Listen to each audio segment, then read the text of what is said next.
Textured Waves is a collective of women of color surfers. We're all African American women. We just noticed there was a big gap in diversity in the surf world, and we never saw ourselves represented, so we set out to change that and kind of create this global community. I'm Danielle, and I'm a co-founder of Textured Waves. I grew up bodyboarding, and then that led to surfing when I was older, so just kind of a natural progression. My name is Martina. I am one of the co-founders of Textured Waves. I was always really close to the beach and to the ocean. I was in college doing a study abroad program over in Costa Rica. I took my first surfing lesson and couldn't let go of it since. My name is Chelsea Woody. I am one of the co-founders of Textured Waves. It didn't happen until I was 30. And a trip to Indonesia kind of sparked this, gonna take control and face this fear. I caught that first wave and I was like, oh my God, I have to do this forever. Just feeling that weightlessness when you're on a wave and gliding on a wave, and feel a flow and a dancing and just this connection to the ocean. A wave is this energy that has traveled for thousands of miles before it gets to your shore. So you're riding this energy and you're kind of absorbing it. And when I used to live in Florida, a lot of times that energy originated off the coast of Africa. And those waves came and got to Florida. And I don't know, there's just something so powerful about that.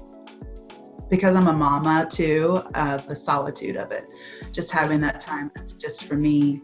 I kind of leave a piece of my soul in the ocean, I always say. So when I go to the sea, I always go back to retrieve it and reconnect with myself. For most surfers, we all feel responsible in a lot of ways for the sea because it is our playground. I make a point to give back and at least pick up 3 pieces of trash, which usually I find as much as my hands can carry, I take with me. My journey with surfing and my journey with the ocean has also been very closely married to my journey of self-acceptance of my Black identity and my hair as it should be. I think one of the catalysts for empowerment of Black women was the natural hair movement. I really credit the natural hair movement for even opening my eyes to this other world of surfing. When you embrace yourself wholly, there are no limits, there are no walls, there are no ceilings to what you can accomplish. I think we've all grown just being water women and, being part of this natural hair movement. It really is reestablishing your beauty and accepting yourself. We want to open the world back up to young Black girls. This has always been our world. It's just been taken away from us. So we want to open that door back up, let all those little girls know, and women, this is for you. This is another part of your possibility. It's never too late to start. It's what we want people to know.